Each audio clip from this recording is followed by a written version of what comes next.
사도들을 보면은 참으로 놀랍습니다. 어떻게 이렇게 편할 수 있느냐, 어떻게 이렇게 담대하게 복음을 전할 수 있는지 궁금합니다. 그러나 우리는 그 비밀을 압니다. 그들이 성령의 사람이 되었기 때문입니다. 그들이 능력에 충만했기 때문입니다. 우리는 누구나 다 두려움을 지니고 있습니다. 그러나 반드시 말해야 할 때 두려움 없이 말할 수 있는 것은 내 능력만으로 부족해요. 우리는 점점 두려운 시대를 살아가겠지만은 이 시대를 이길 수 있는 힘은 우리 자신에게 있지 않습니다. 우리 자신이 다 해결할 수 있다면은 여기 예배 드릴 필요도 없어요.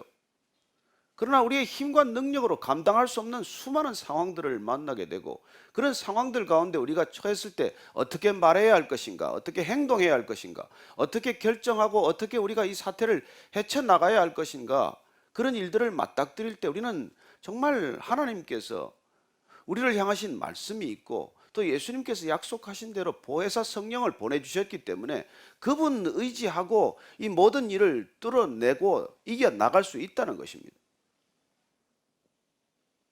그러나 사도들은 우리가 잘 아는 대로 생각지 않았던 그런 어려움에 봉착하게 되는 것이죠. 말씀대로 살았습니까? 좋은 일만 있는 겁니까? 주님께 순종했더니 순탄한 일만 있는 겁니까? 우리는 처음에 그런 길을 예상하고 교회를 나올 수도 있고 신앙생활을 시작할 수도 있지만, 그러나 점점 우리가 하나님의 말씀을 알아가면서 깨달아가면서, 그리고 그 말씀대로 살기를 결정하면서 그렇게 말씀대로 살면 반드시 부딪히는 상황, 어려운 상황, 고난 가운데로 내려던지고 심지어는 뜻하지 않았던 핍박을 반드시 만나게 된다는 것입니다. 지금 사도들이 뭘 잘못했어요? 그냥 그들은 예수가 그리스도다 복음을 선포하고 있을 뿐입니다. 그리고 예수의 이름으로 날 때부터 안전뱅이를 일으켰을 뿐이에요. 뭐 잘못한 게 있습니까? 그러나 이상하게도 복음이 선포되고 복음이 전해지는 곳곳마다 복음이 두 가지 반응을 극단적으로 불러오는 것이죠. 그 복음을 듣고 마음이 찔려서 주님께로 돌이키는 사람이 있는가 하면, 그 복음을 부담스러워하고 그 복음 때문에 힘들어하고 그 복음을 전하는 사람들을 반드시 적대하는 사람들을 만나게 되는 것이죠. 여러분, 다른 메시지는 그렇지 않습니다. 복음은 반드시 그런 상반된 반응을 불러온다는 것입니다. 우리는 그 상반된 반응을 불러일으키는 이유를 정확히 알지 못하면 이 시대를 봐도 헛보는 거예요. 우리는 그냥 눈먼 자와 마찬가지입니다. 왜 그렇게 극단적으로 대조되는, 극단적으로 상반되는 반응을 이 복음은 불러오느냐? 이걸 우리가 알고 복음을 전해야도 전하게 되는 것이고, 그때 복음을 전할 때 복음은 또 능력이 되는 것입니다. 먼저 오늘 그 반복해서 이 사람들이 어떤 반응을 보이는지를 먼저 한 번 더 살펴보고자 합니다. 33절 말씀 읽습니다. 시작. 그들이 듣고 크게 노하여 사도들을 없이 하고자 할세. 여러분이 앞에 보면은 4장에 보면은 복음이 전해지고 능력이 나타나면은 4장 14절에 보면은 말이죠, 또 병 나은 사람이 그들과 함께 서 있는 것을 보고 비난할 말이 없는지라. 잘못된 게 뭡니까? 여러분, 안전병이 일어났는데 뭐가 잘못됐어요? 할 말이 없지요. 그리스도의 이름으로 기적이 일어났는데 무슨 말을 하겠습니까? 눈앞에 뻔히 보고 있는데. 5장 17절을 보면은, 그러나 대제사장과 그와 함께 있는 사람 즉 사두개인의 당파가 다 마음에 시기가 가득하여 일어나서 점점 상황은 악화됩니다. 그렇게 능력이 나타나고 복음이 전해졌더니 이제 점점 사람들의 마음 가운데 시기심이 일어났다는 거예요. 결국 그들을 체포합니다. 신문합니다. 그리고는 그 사도들이, 우리가 하나님께서 왜 예수 그리스도를 다시 부활시켰는지, 다시 왜 살려놓았는지, 그건 여러 사람들, 이스라엘 백성들을 향한 하나님의 선물이에요. 선물. 회개와 죄 사함을 통해서 너희들을 구원하고자 하는 것이다. 이런 복된 소식, 복음의 본질을 전했음에도 불구하고 그들은 오늘 보니까 크게 노하고 사도들을 이제 없이 하고자 하겠다는 거예요. 여러분, 복음이 전해질 때 왜 크게 노합니까? 여기서 크게 노했다는 말은 그냥 마음이 갈갈이 찢어진 상태를 말해요. 여러분, 분노라는 건 마음이 갈갈이 찢어지는 것을 말합니다. 여러분, 분노 자꾸 하지 마십시오. 뭐 때문에 이 마음이 그렇게 찢어지도록 분노하냐는 거예요. 왜 초대 교회가 그렇게 복음을 전할 때 로마의 교황들은, 네로 황제를 비롯해서 왜 그 황제들은 그렇게 엄청난 핍박을 할까요? 상상할 수 없이 사람을 죽입니까? 왜 복음을 전했는데 오늘날도 동일하게 아랍권이나 아프리카나 이런 데서 사람들을 불에 태워 죽이고 끔찍하게 사람을 죽이느냐는 거예요. 뭘 잘못했는데? 따라서 지금 이 사도들의 답변을 듣고 산헤드린 공회원들의 마음이 찢어져서 크게 분노하는 것이나, 로마의 황제가 크리스찬들을 제물로 삼아서 그토록 엄청난 박해와 살해를 하는 것이나, 오늘날 동일하게 지금 이 시간에도 그리스도인들이 핍박받고 살해당하고 무참하게 죽어가는 거나, 여러분, 동일한 이 현상 자체를 우리가 이해하는 눈을 떠야 한다는 것입니다. 왜 복음에 대해서, 왜 진실로 복음이 전해질 때 이런 반응들이 나타나느냐는 말이에요. 여러분, 이 배후에 있는 동일한 세력을 우리가 못 보면 우리 자신이 이 싸움을 못 싸웁니다. 그때나 지금이나 동일한 세력이 배후에 있다는 거예요. 여러분, 귀신의 장난이 있다는 것입니다. 마귀의 일이 일어나고 있다는 거예요. 사탄이 그 배후에 있다는 것입니다. 이게 보여야 이 전체적으로 성경이 해석이 돼요. 이게 보여야 우리는 앞으로 어떻게 싸워 나가야 할 건지를 여러분들이 결정하게 되는 것입니다. 여러분, 이게 지금 사도행전의 일이 오늘날은 그냥 역사적인 과거로 읽어서는 안 되는 일 아니겠어요?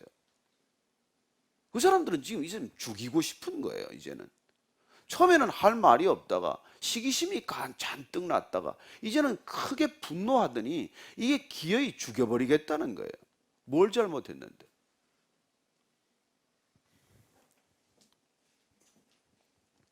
여러분, 이거 예수님께서 이런 일이 일어날 거라고 말씀해 주셨다는 걸 우리가 기억해야 합니다.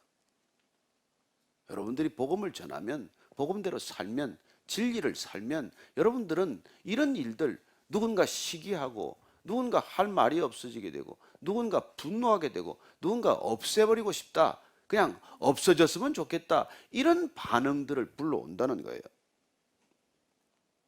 한번 보십시다. 예수님께서 뭐라고 하셨습니까? 예수님께서 말이죠, 이렇게 사람들이 극단적으로 미워하고 분노하고 하는 까닭을 요한복음 15장 18절을 보면요, 이렇게 되어 있습니다. 요한복음 15장 18. 찾으셨습니까? 같이 읽습니다. 시작. 세상이 너희를 미워하면 너희보다 먼저 나를 미워한 줄을 알라. 세상은 예수님을 미워한다는 거예요. 크리스찬들을 미워하기 전에 예수님을 미워한다는 거예요. 겉으로 그렇게 표현하지 않습니다.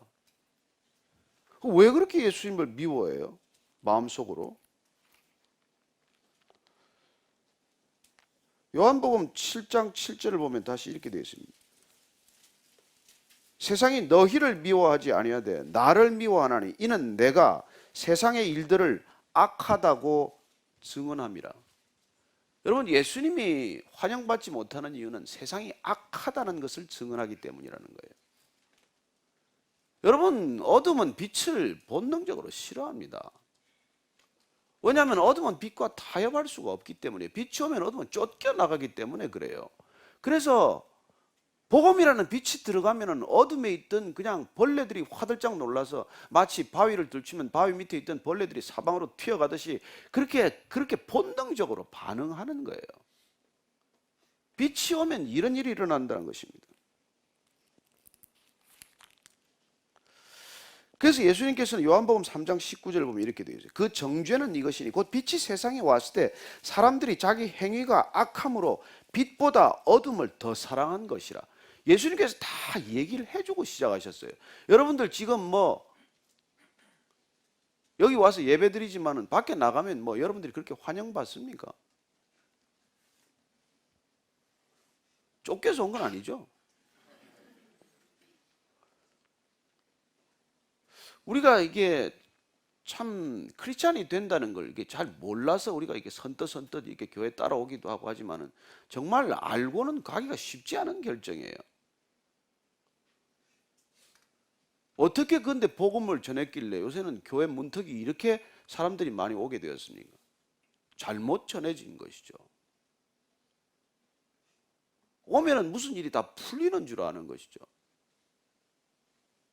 복 받고 이게 뭐 부자 되는 길인 줄 아는 것이죠. 성공하고 소원이 이루어지는 걸로 아는 것이죠.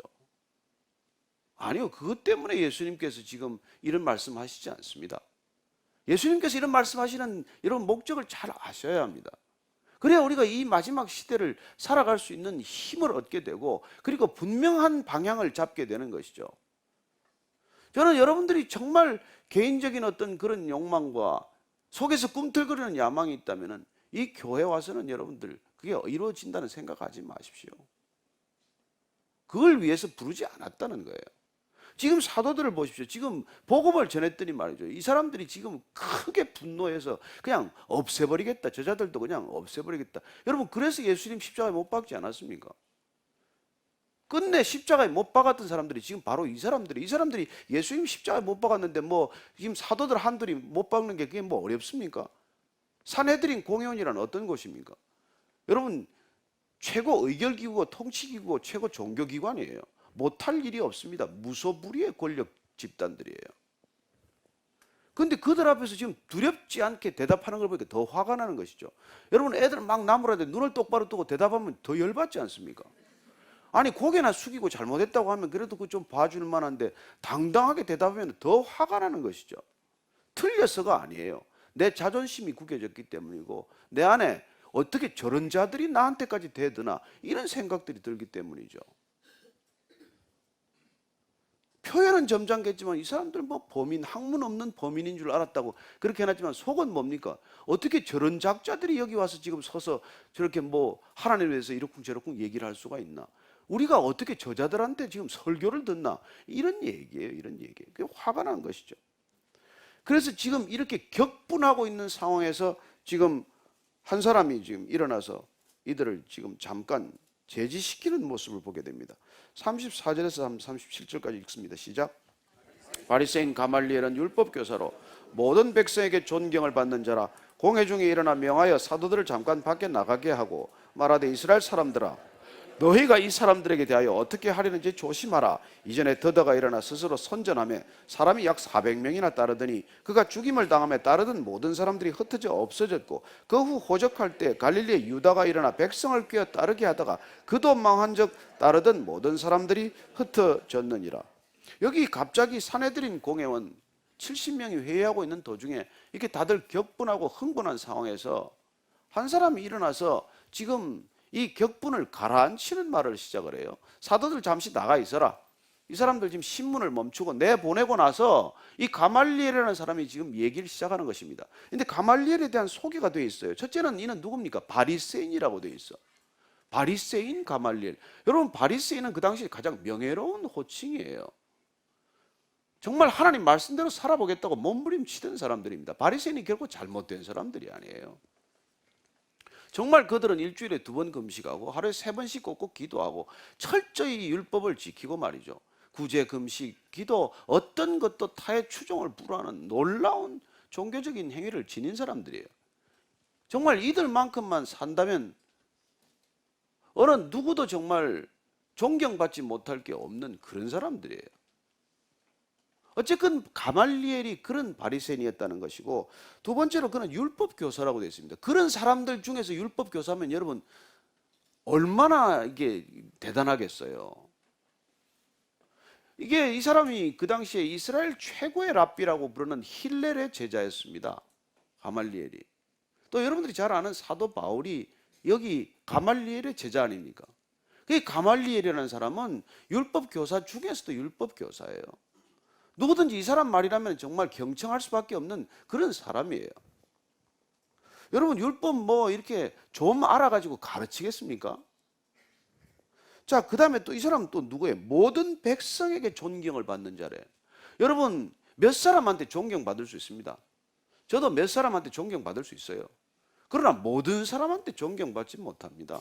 사람의 이름이 알려지면 반드시 칭찬하는 사람도 있지만 비난하는 사람도 따르기 때문이죠. 누구나 다 모든 사람에게 칭찬받거나 존경받기 어렵습니다.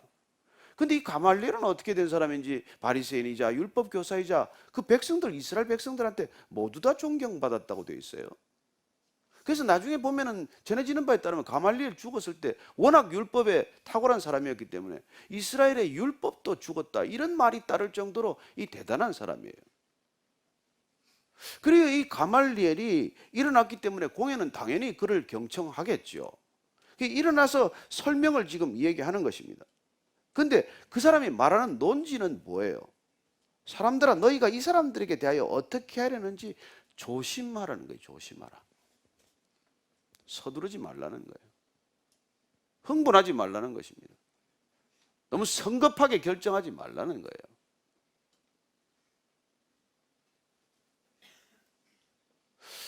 그리고 나서 그 이유를 사례를 들어서 역사적인 전례를 들어서 설명하고 있습니다. 드다라는 사람이 있지 않았느냐? 그 사람 따르는 무리가 한 400명 됐지만 드다 죽고 나서 누가 남아있냐? 갈릴리 지방에 유다라는 사람이 있었지만 그 사람 무리들이 좀 따르나 했더니만 그 사람 죽고 나서 누가 그 무리로 남아있는 사람이 어디 있냐? 에? 그렇게 역사적인 전례를 가지고 얘기하는 걸로 보아서 이 사람은 역사 이식이 있는 사람이에요. 역사적인 인식과 역사적인 안목도 가지고 있는 사람이에요. 정말 보면은 나무랄 게 없는 사람 같아요. 바리새인에다가 율법 교사에다가 그리고 모든 이스라엘 백성들이 존경받는 데다가 단순히 여러분 성경만 통달한 것이 아니라 역사적인 현실적인 그런 여러 가지 사례나 삶의 현장들에 대해서도 이 사람은 익숙한 사람이에요. 굉장한 사람이에요. 그럼에도 불구하고 오늘 우리가 주목할 것은 무엇입니까? 이 가말리엘이라는 사람, 어떻게 보면 이스라엘의 유대교 전체를 대변할 만한 지성인이요, 지식인이요, 종교인이지만은 그가 가지고 있는 이 예수님에 대한 인식을 보자는 거예요. 이런 사람조차도 예수님이 누구인지를 어떻게 생각하고 있어요? 드다나 비유가 있는 사람이 누구예요? 갈릴리에 죽은 유다 정도로 이 사람은 생각을 하는 거예요. 여러분, 예수님께서 오셔서 세례 요한이 말이죠. 세상 죄를 지고 가는 저 어린 양을 보라. 예수님을 알아보았던 유일한 사람이에요. 그래서 예수님께서는 세례 요한을 또 알아봤어요. 뭐라 그럽니까? 저 사람은 여자들 중에 태어난 자 중에서 가장 큰 자다. 그러나 하늘에 가면은 저자보다 작은 자는 없다고 그래요. 여러분, 우리가 이 세상에 일어나고 있는 이 모든 일들을 우리가 분별할 수 있는 영적인 안목을 갖게 되고 거듭나게 된다는 것은 세상에 어떤 사람보다 커지는 길이에요. 모든 이스라엘의 존경을 받고 율법에 통달하고 있고 바리새인 중에 바리새인이라고 할지라도 여러분 예수님의 무지하면 소용없는 일이에요. 왜 이 사실을 우리가 주목해야 되느냐 하면요, 우리는 세상의 스펙에 너무 흔들려요. 이런 스펙을 쌓은 사람이 어디 있습니까? 그러나 우리가 이런 스펙을 부려워하고 이런 일들을 우리가 추구하기 위해서 우리가 신앙생활을 하는 게 아니란 말이에요. 여러분들이 이 모든 것을 쌓을지라도 예수님이 누군지를 모르면, 예수님이 고작 드다나 갈릴리 유다 같은 사람 정도로 비친다면 그의 의식 구조 전체는 여러분 전형적인 죄인의 의식이란 말이에요.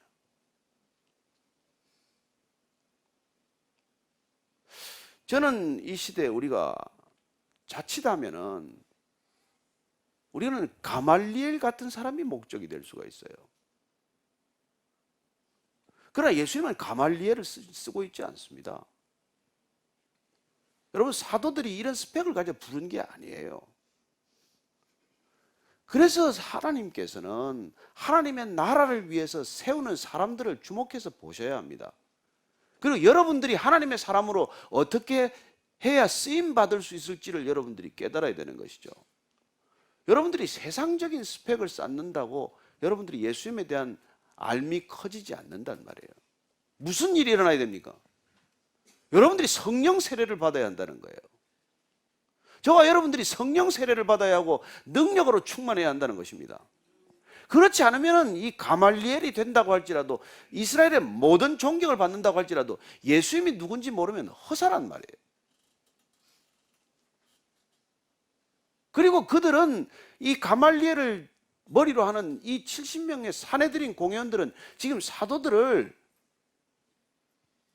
분노했을 뿐만 아니라 죽이려고 하는 생각들을 가지고 있는 사람들이에요.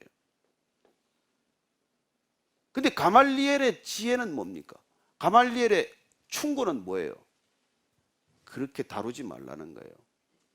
여러분, 가말리엘과 그 나머지 사람들의 차이는 전략과 전술의 차이일 뿐이에요. 사도들에 대한 인식이나 예수님에 대한 생각이 크게 다르지 않아요.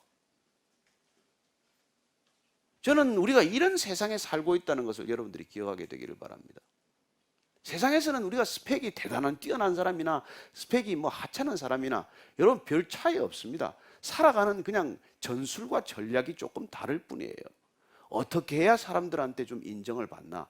어떻게 해야 빨리 승진하나? 어떻게 해야 돈을 좀 더 효율적으로 버나? 이런 거에 대한 전술과 전략이 다를 뿐이고, 그런 것들을 우리가 조금 더 효율적으로 살아가는 걸 세상의 지혜라고 그래요. 그런 지혜를 추구하는 이 세상 한가운데서 여러분들, 이 사도들의 삶은 전혀 궤적이 다른 삶이란 말이에요. 우리 크리스찬이라는 전혀 이 세상이 살아가는 삶과 다른 삶을 살기 시작하는 사람이라는 것입니다. 그렇기 때문에 우리가 살아가는 이 삶에 정말 예수님을 따라가는 삶이라면, 예수님은 너희들은 이 세상에 난 어떤 여자에서 태어난 사람보다 너희들은 큰 사람이다, 이런 평가를 받기에 합당한 사람이 되는 것이죠. 저는 여러분들이 세상에서 여자로 태어난 사람 중에서 어떤 사람보다 더 크다면 누구를 여러분들이 모델로 삼고 살겠습니까? 누구를 사람들을 여러분들 이정표로 삼고 그걸 따라가겠어요? 그럼 따라갈 사람은 없습니다. 여러분, 사람 따라갈 사람은 없어요. 저는 여러분들이 정말 우리가 예수님을 믿고 그분을 따르기로 결정했고 그분이 보내주신 성령님을 의지하면 여러분 이 세상에서 어떤 사람보다 큰 사람이라는 것을 믿으시기 바랍니다. 왜요? 내가 컸습니까? 아니요. 내 안에 세상을 이긴 분이 오셨기 때문에, 내 안에 세상보다 큰 분이 계시기 때문에, 그래서 우리는 세상을 작게 보는 거예요. 이 세상이 어떻게 변해야 되는지를 우리는 아는 사람들이에요. 여러분, 이 세상을 우리가 지금 혁명한다고 달라질 것 같습니까?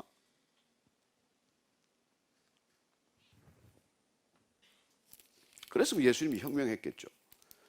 그래서 혁명가들은 예수님을 혁명가라고 말하는 것이죠. 아니, 오늘 보십시오. 제가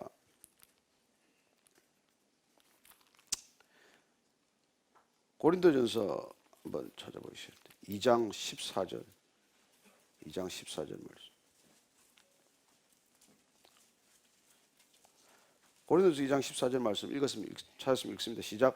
육에 속한 사람은 하나님의 성령의 일들을 받지 않으니 이는 그것들이 그에게는 어리석게 보이며 또 그는 그것들을 알 수도 없나니 그러한 일은 영적으로 분별되기 때문이라. 여러분, 육에 속한 사람은 하나님의 성령의 일을 모른다는 거예요.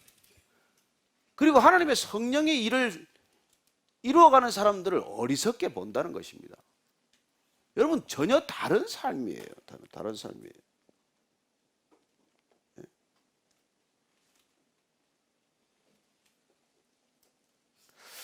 그래서 우리가 이 세상 가운데서 정말 분명하게 우리가 알아야 될 것은 말이죠. 로마서에도 보면은 그 말씀 우리가 그게 있어요. 로마서 8장 한번 찾아보십시오. 8장 5절, 6절, 7절 한번 같이 읽습니다. 시작. 육신을 따르는 자는 육신의 일을, 영을 따르는 자는 영의 일을 생각하느니 육신의 생각은 사망이요 영의 생각은 생명과 평안이라. 육신의 생각은 하나님과 원수가 되나니 이는 하나님의 법에 굴복하지 아니할 뿐 아니라 할 수도 없습니다. 육신에 있는 자들은 하나님을 기쁘시게 할 수 없느니라. 여러분들이 아무리 열심히 살아도 육신의 일에만 갇혀 있다면, 육신의 일을 여러분들이 추구해 나간다면 하나님을 기쁘시게 하는 게 아니란 말이에요. 가말리엘을 비롯해서 이 사내들인 공회원 일명 대제사장까지 이 사람들은 하나님을 기쁘게 한다고 철석같이 믿고 살아온 사람이에요. 인생 전체가 하나님께 포커싱 되어 있다고 믿는 사람들이에요. 자기들은 하나님을 떠나 있다는 생각을 단 한순간도 해본 적이 없는 사람들이에요. 그런데 이 사람들이 어떤 사람이냔 말이에요. 하나님이 일을 제대로 압니까? 예수가 누군지를 압니까? 사도들이 무슨 말을 하는지 압니까? 여러분, 이게 안 깨달아진단 말이에요. 이게 지금 오늘 우리가 이 사도행전을 통해서 교회로 돌아가야 할 이유, 사도들이 걸었던 삶의 행전을 보고자 하는 이유, 왜 사도행전이 성령행전인지를 우리가 알고 우리 자신이 성령행전에 기록되어야 하는지를 우리가 따라가는 바로 그 이유란 말이에요. 자칫하면 여러분이나 저는 가말리엘유로 가게 돼 있어요. 그게 우리의 목적, 마치 신앙의 목적인 것처럼 살 수밖에 없는 사람들이 돼요. 그래서 끊임없이 우리는 무슨 스펙을 쌓는 거예요. 신학대학도 모자라가지고 무슨 뭐 THM하고 PhD하고 무슨 뭐 작은 교회 거쳐서 중간 교회 거쳐서 큰 교회 가고 이런 스펙을 쌓는 삶을 살고자 하는 이유는 뭐냐면 여전히 가말리엘이야말로 우리가 종교 시스템에서는 가장 탁월한 사람이라고 믿기 때문이에요. 그렇습니까? 아니에요. 기껏 그가 내놓은 것은 격분하지 마라, 격동하지 말아라, 조금 더 사람들 보고 조심해라, 이런 소리를 해주는 정도의 차이밖에 없단 말이에요. 한 사람은 흥분해서 죽이고자 하고 한 사람은 지금 감정을 가라앉히는 역할을 하는 거예요. 근데 본질이 같단 말이에요. 문제는. 그래서 지금 38절 39절 말씀 이렇게 말합니다. 시작. 이제 내가 너희에게 말하노니 이 사람들을 상관하지 말고 버려두라. 이 사상과 이 소행이 사람으로부터 났으면 무너질 것이요 만일 하나님께로부터 났으면 너희가 그들을 무너뜨릴 수 없겠고 도리어 하나님을 대적하는 자가 될까 하노라 하니. 그리고 나이스하게 또 매듭을 지어요.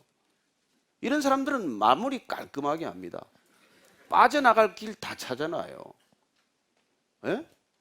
난 이걸 보다 이 머리는 좋다, 머리는 좋아, 상관하지 말고 버려두라. 얼마나 나이스해요. 목도 쫙 깔았을 거 아닙니까? 목소리 근엄하게, 얼굴 표정 근엄하게 딱 짓고 모든 산헤드린 공연 앞에서 그야말로 가장 권위 있는 목소리로, 가장 권위 있는 제스처로 그냥 내들 버려둬라. 하나님께로부터 나지 않았으면 그냥 없어질 것이요. 하나님께로부터 났으면 우리가 어쩌겠냐. 본인은 다 빠져나갔어.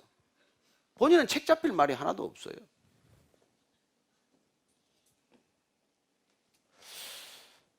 저는 우리가 이런 시대, 이런 사람들, 이런 설득력, 여러분 얼마나 설득력이 있는지 몰라요. 그래서 이 말을 들은 사람이 어떻게 합니까? 40절 말씀 읽습니다. 시작. 그들이 옳게 여겨 사도들을 불러들여 채찍질하며 예수의 이름으로 말하는 것을 금하고 놓으니. 그래요. 들어보니까 가말리엘 말이 책 잡힐 말이 없어요. 들으니까 다 옳은 말이에요. 대단히 하여튼 참 권위 있는 말을 들었어요. 그동안 크게 분노했던 게 좀 가라앉았어. 그래서 다시 이제 사도들을 데리고 들어온 거 아닙니까? 그렇게 데리고 들어왔으면 가말리엘 말이 옳으면 그냥 내버려 두면 되지, 석방하면 되지. 어떻게 합니까? 다시 채찍질을 해서 한번 잡은 사람 그냥 두는 줄 아십니까? 저는 여러분들이 가능하면 검찰에 안 불려가게 되기를 바랍니다. 한번 불려가면 그냥 나오기 어렵습니다. 여러분, 권력이라는 건 우리의 모든 걸 털어서, 멍석 털어서 먼지 안 나는 사람이 있냐? 불려가면 어떻게든지 먼지를 털고, 그래서 꼬투리라도 하나 잡아야 되는 거예요. 그냥 선뜻 석방 안 시킵니다. 뭐 잘못한 게 뭔데? 잘못한 게 없다는 것도 판명이 됐고, 그리고 또한 가말리엘이 그냥 내버려 둬라. 그럼 그냥 내버려 두면 되지. 왜 채찍질은 왜 하냐고요? 우리가 여러분 정말 이런 채찍질이 얼마나 이 시대에 난무하는지 몰라요. 뭐 알고나 채찍질 합니까? 그냥 누가 돌을 하나 들었다면 사방에서 돌이 날라오고, 누가 채찍을 하나 들었다면 사방에서 채찍질하는 세상이 되고 만 것이에요. 그러나 여러분들은 진실은 아무도 모릅니다. 여기 진실을 아는 사람이 있습니까? 단 한 사람도 산헤드린 공연 가운데. 그럼에도 불구하고 하나님께서 그들을 쓰시는 것도 사실이에요. 왜요? 예수님을 십자가에 못 박을 때 대제사장 가야바가 뭐라고 그럽니까? 이 사람이 이런 얘기를 해요. 십자가에 못 박을 때 요한복음 11장 50절 제가 읽어드릴게요. 49절 50절 읽어드릴게요.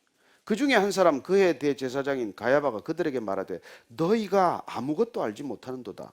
한 사람이 백성을 위하여 죽어서 온 민족이 망하지 않게 되는 것이 너희에게 유익한 줄을 생각하지 아니하는도다.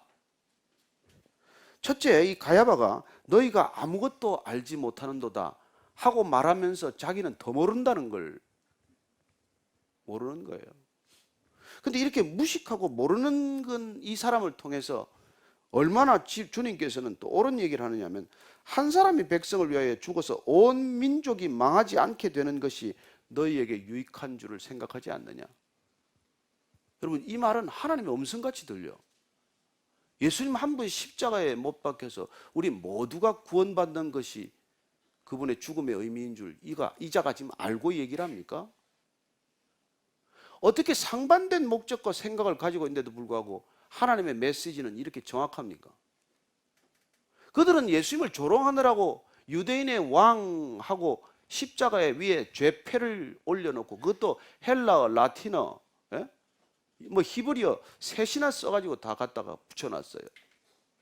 근데 그렇게 조롱한다고 쓴 명패가 사실인가 아시죠? 인간은 조롱했어요. 그러나 그 조롱 가운데 진실이 있다는 걸 그들이 알았습니까? 가야바는 조롱했어요. 한 사람 죽어야 우리가 사는 거야. 그러나 거기에 하나님의 진실이 숨겨져 있는 거예요.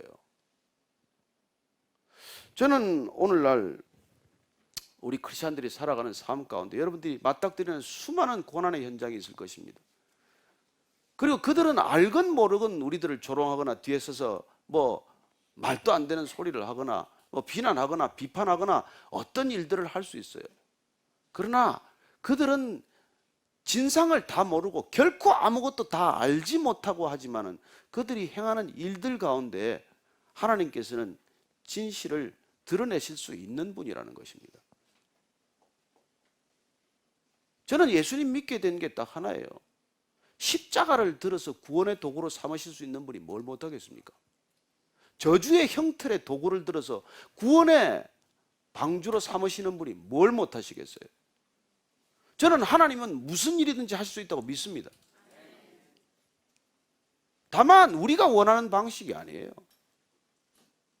우리가 기대하는 그런 방식과 그런 때와 그런 절차가 아니에요. 착각하지 마십시오. 하나님은 무슨 일이든지 하나님의 뜻대로 이루어 가실 것입니다.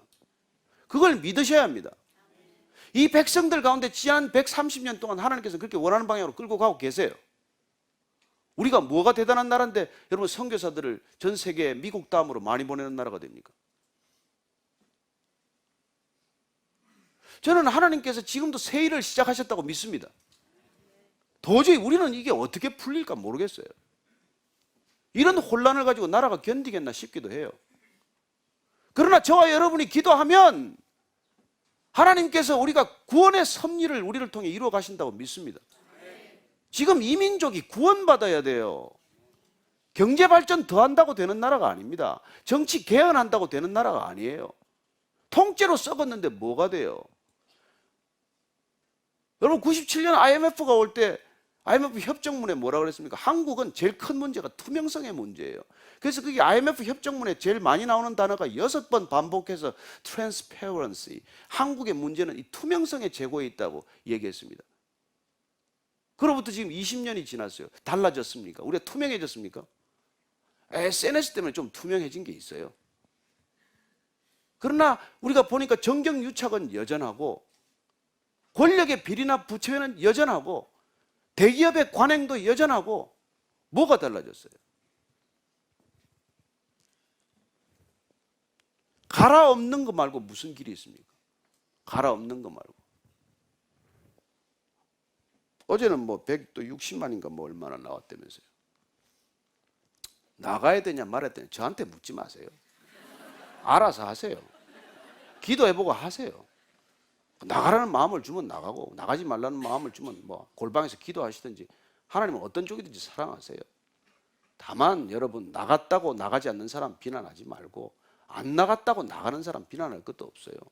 나갔더니 뭐 많이 나갔더니 보니까 뭐 과격분자들이 맥을 못 쓰더만 보니까. 예? 한 5만 10만 나갔으면 서울 시내 지금 완전 난장판이에요. 보도블럭 다 깨졌어. 근데 100만이 넘어가니까 어떻게 보도블럭 집을 수도 없게 되어버리고, 그리고 막 버스에 올라가면 내려오라고 난리고 말이죠. 막 경찰 차에다가 스티커 꽃을 붙이고 말이죠. 뭐 이게 그냥 이게 지금 축제인지 무슨 시위인지 모르는 이런 이상한 일이 벌어지지 않았습니까? 그래서 나는 하나님께서 일하시는 방법을 이해를 못해. 옛날에 100만 나가면 그냥 무슨 일이 벌어졌을 것 같은데, 또 그렇게 또 하고 나서 전부 가서 또 이렇게 또 여기 앉아 있고, 또 뭐 오늘 또 뭐 또 산에 들러 또 나간 사람도 있을 거고. 이 민족이 이런 또 저력을 가진 민족이에요. 저는 6.29 선언 있을 때도 현장에 나갔었고 모든 시위 현장에 거의 다 나갔던 사람이에요. 그때만 해도 격렬했습니다. 근데 한 가지 놀라운 거는 명동 성당 앞에서 그 시내 도심 한가운데서 화이트 칼라들이 넥타이 메고 시위하고 난리를 치고 나서 밤새 깨끗이 쉬고, 또 그 사람들이 아침에 또 출근 다 하는 거예요. 저는 이런 것들이 정말 하나님께서 우리에게 주신 정말 크고 놀라운 능력 같아요. 저는 그래서 저와 여러분들이 중심 잡고 기도하면 하나님께서 지금 이미 일을 시작하셨어요. 우리 힘으로 어떻게 그 일들을 터뜨리고 드러나게 하겠습니까? 그러나 하나님께서는 정말 우리가 이해할 수 없는 방법으로, 지금 보면 우리는 지도자도 눈에 안 보여요. 누가 저거 도대체 지금 이 대통령이 돼야 되냐. 저는 그냥 기도하다가 안심하기로 했습니다. 하나님이 세우실 것입니다. 내 눈앞에 잘 안 보인다 뿐이지만 하나님 하면 다 보고 계실 거 아닙니까? 저는 우리보다 눈이 좋은 하나님께 맡겨드릴 수 있게 되기를 바랍니다. 네. 뭐 하다가 이 얘기가 이렇게 나갈지. 그들이 옳게 여겨서 말이죠. 사도들을 왜 옳게 여겼는데 사도를 또 채찍질 하냔 말이에요. 네? 그리고 예수의 이름으로 말하지 마라. 그러고는 또 풀어놔줘. 아니, 예수 이름으로 말하는 사람 붙들어 놓고는 또 때리고 또 풀어주면서 말하지 말아라. 또 잡아드리겠다는 얘기 아니에요. 그랬더니 41절 말씀 읽고 마칩시다. 시작. 사도들은 그 이름을 위하여 능욕받는 일에 합당한 자로 여기심을 기뻐하면서 공회 앞을 떠나니라. 그들이 날마다 성전에 있든지 집에 있든지 예수는 그리스도라고 가르치기와 전도하기를 그치지 아니하니라. 사도들은 말이죠, 그 이름을 위하여 능욕받는 일에 합당한 자로 여기심을 기뻐하면서 공회 앞을 떠났어요. 여러분, 어떻게 능욕받고 수치당하고 모욕당하는 걸 기뻐합니까? 저 솔직히 기쁘지 않았어요. 어떻게 여러분 이런 기쁨이 있을 수 있냔 말이에요. 여러분들 예수 믿고 나서 뭐가 제일 기뻤습니까? 오늘 사도들은 보니까 지금 채찍질 당하고 수모당하고 모욕당한 게 지금 이게 지금 기뻐하고 있는 모습이에요. 우리는 수치당하지 않는 걸 기뻐하는 기도 제목들을 가지고 살지만, 이들은 능욕받고 수모당하고 수치를 겪는 걸 기뻐하는 기도 제목을 가졌던 사람들이에요. 담대히 복음을 전하다가 이런 능욕을 받게 해주십시오. 왜? 그때 비로소 우리는 주님을 증거하는 사람이 되는 거니까. 내 욕심 때문에 고통받는 것이 아니라 주님을 전하다가 고난당하는 걸, 이걸 기쁘게 여기는 삶, 이게 우리가 그리스도인의 정체성 아니겠어요? 뭘로 여러분이 기쁩니까? 그래서 이들이 기쁘기 때문에, 이 기쁜 게 여러분 이게 지금 성경이 조금 우아하게 쓰느라고 쓴 겁니까? 아니에요. 여러분, 성경은 가감이 없지 않습니까? 사도들 실패한 기록이 다 있지 않아요? 어떻게 제자들 때 넘어졌는지 다 기록해 둔 거 아닙니까? 그러면 우리가 뭐 아나니아 삽비라 사건 같은 것도 부끄러운 일들이지만 다 드러나게 하신 분 아니에요? 다 기록한 성경 아닙니까? 진짜 기쁘지 않았으면 이걸 하겠어요? 이들이 지금 진짜 기쁜 거예요. 얻어맞고 매맞고 피투성이가 되었는데 기쁘다는 거예요. 그리고 그들이 지금 이게 기쁘기 때문에 뭘 합니까? 날마다 성전에 있든지 집에 있든지 가르치거나 전도했다는 거예요. 저와 여러분들이 기쁘기 때문에 날마다 하는 일이 있습니까? 여러분, 이 날마다에 주목해야 돼요. 여러분들 날마다 지금 하는 게 뭡니까?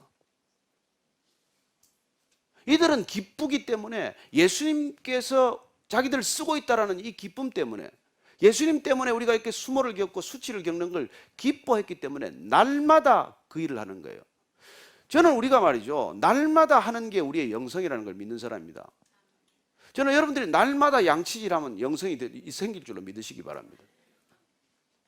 날마다 거짓말 해보십시오. 거짓의 영성이 생겨요. 날마다 운동을 해보십시오. 운동의 영성이 있습니다. 운동 철학이 생기는 거예요. 날마다 뭘 하세요? 여러분, 그리스도인의 정체성을 오늘 가르쳐 줍니다. 사도들을 통해서 오늘 이 시대에 말씀하십니다. 너희들 날마다 나를 가르치고 나를 전하지 않겠니? 이 얘기를 하고 계신 거 아닙니까? 크리스찬이란 뭐 하는 사람이에요? 날마다 뭐 하는 사람입니까? 날마다 돈 버는 사람이에요? 날마다 다투는 사람입니까? 날마다 책 보는 사람이에요? 날마다 예수는 그리스도다. 이걸 우리 삶 전체를 통해서 가르치고 삶 전체를 통해서 전파하는 거란 말이에요. 여러분, 이게 기뻐서 이게 돼야 된다는 겁니다. 여러분, 이게 말이죠. 왜 중요하냐면 우리가 이게 지금 예수님이 안 기쁘고 이분을 전하는 일이 우리의 소명이라는 걸 잊어버리고 이걸 우리가 지금 중요하게 생각 안 하기 때문에 우리는 날마다 전도를 안 하는 거예요. 우리가 날마다 지금 그 복음을 전하지 않았기 때문에 이 세상에 모든 일이 일어나고 있다는 것만 오늘 알고 헤어지십시다.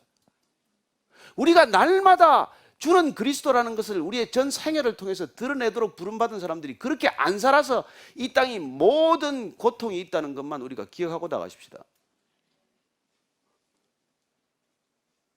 여러분, 우리가 이게 기뻐야 되고 이게 날마다 우리의 일상적인 삶이 되어야 되는 거예요. 이게 여러분 예수를 주라고 고백 안 한 사람들과의 유일한 삶의 차이예요. 저와 여러분들이 예수가 그리스도다, 예수가 주인이다, 내가 주인이 아니다, 내 인생의 주인은 내가 아니다, 내 인생의 주인은 사장도 아니고 무슨 국회의장도 아니고 대통령도 아니다, 난 내 주인이 오직 예수 그리스도다, 이걸 확실히 우리가 가르치고 드러내고 이걸 우리가 전파하는 삶을 살지 않으면 역으로 이 인생의 주인은 너야, 네가 추구해야 될 것은 육신의 정욕이요 안목의 정욕이 이 생의 자랑이야, 이 메시지를 하루 종일 우리는 받아들이게 된단 말이에요. 우리가 이 메시지를 살지 않으면 우리는 세상에 전도당하는 거예요. 여러분, 세상은 두 가지 메시지가 지금 격렬하게 부딪히는 곳입니다. 우리 안에 이 흘러넘치는 메시지가 없으면 우리는 세상으로부터 고스란히 다 그냥 빨려 들어가는 그런 존재가 되고 마는 것이죠. 그래서 보는 것마다 욕심내게 되고 그들과 그걸 놓고 다투게 되고 그리고 끝내 예수님은 증거되지 않고 나만 드러나는, 나만 증거되는 삶을 살게 되는 거예요. 여러분, 사도들은 그렇게 살지 않았다는 것입니다. 주님께서 그리스도인이라고 부르는 사람들은 그렇게 살지 않는다는 거예요. 저는 이 교회가 기도원의 300용사 정도만 있어도 세상을 바꿀 수 있다고 믿습니다. 저와 여러분들이 정말 무슨 일을 하든지 주는 그리스도다 그걸 생각하고 어디를 가든지 주는 그리스도다 이걸 내 일거수일투족을 통해서 머리끝에서부터 발끝까지 내 삶의 모든 것들을 통해서 그게 전해지도록 여러분들이 끊임없이 생각하고 그 말씀을 기억하고 그렇게 살기로 결단하면 저는 하나님께서 새 일을 행하실 수 있다고 믿습니다. 그 일을 위해서 오늘도 우리를 부르셨다고 믿습니다. 그렇게 살면 여러분들이 시위 현장에 가도 경찰을 껴안고 헤어진 거예요. 효자동 끝에 가서 그 경찰을 껴안기 시작한 사람은 제가 아는 크리스찬이에요. 그 한 사람 때문에 모든 사람들이 그냥 그렇게 부딪히는 직전에 말이죠, 의경들을 다 껴안아주고 어떤 사람은 그 제일 앞에 있는 사람들 의경이 아니야, 하지마 그러는데 그냥 껴안고 그냥 헤어진 거예요. 얼마나 보기 좋습니까? 시위군종과 경찰이 그렇게 허깅할 수 있고 그렇게 헤어질 수 있는 사회를 만드는 것, 그게 그리스도인이기 때문에 가능한 일 아니겠습니까? 저는 여러분들이 바른 믿음을 가졌다면 어디에 가나 뭘 하나 그런 놀라운 삶의 기적을 이뤄내는 거예요. 무단히 먹어서 커피집에 가가지고 뒤에 있는 사람 돈 내주고 그냥 가버려가지고 사람을 깜짝 놀래키게 만들고 그런 좀 기적의 삶을 살아보자는 겁니다. 웃지 마세요. 오늘 기도할 때 우리가 정말 이 사회가 지금 희망이 없다고 말합니다. 아니요, 주님이 계신데 왜 희망이 없습니까? 사람이 없다고 말합니다. 아니요, 하나님께서 사람 세우고 계세요. 우리가 같이 한번 기도하면 하나님께서 이 난국을 변하게 하여 정말 새로운 이민족으로 만들어 가실 통일의 준비가 이루어지는 놀라운 시간이 될 줄로 믿습니다. 한번 간절히 기도하고 우리가 다시 사역의 현장으로 달려가십시다. 하나님 아버지, 주님, 우리 부르셔서 놀랍게도 그리스도인으로 빚어주셨습니다. 말씀이 내 안에서 능력이 되게 하시고 생명이 되게 하셨습니다. 주님, 우리가 가는 곳마다 삶의 기적을 일어나게 하여 주옵소서. 우리가 서 있는 곳마다 삶의 능력이 나타나게 하시고 놀라운 기적이 나타나게 하여 주옵소서. 작은 선의, 정말 조그만 호의, 그런 것들이 세상을 바꾸는 능력이 되게 하여 주옵소서. 하나님, 큰 일을 내가 할 수 없을지라도, 대단한 일을 할 수 없을지라도 주님께서 우리를 부르셔서 어디를 가나 무엇을 하나 날마다 그리스도인의 삶을 살아내므로써 우리가 놀랍게도 정말 복음이 전해지고 복음이 증거되는 복음의 사람들 다 되게 하여 주옵소서. 하나님 아버지, 우리가 생명의 말씀을 받았음에 우리가 어디 가서 무엇을 하든 생명의 능력이 증거되게 하여 주옵소서. 복음의 능력이 나타나게 하여 주옵소서. 우리가 크고 대단한 일은 할 수 없을지 몰라도 조그마한 삶의 모든 표정 하나, 말 하나, 행동 하나를 통해서도 복음이 증거되게 하시고 복음의 능력이 나타나게 하시고 주는 그리스도다, 그 메시지가 전해지게 하여 주옵소서. 예수님 이름으로 기도합니다.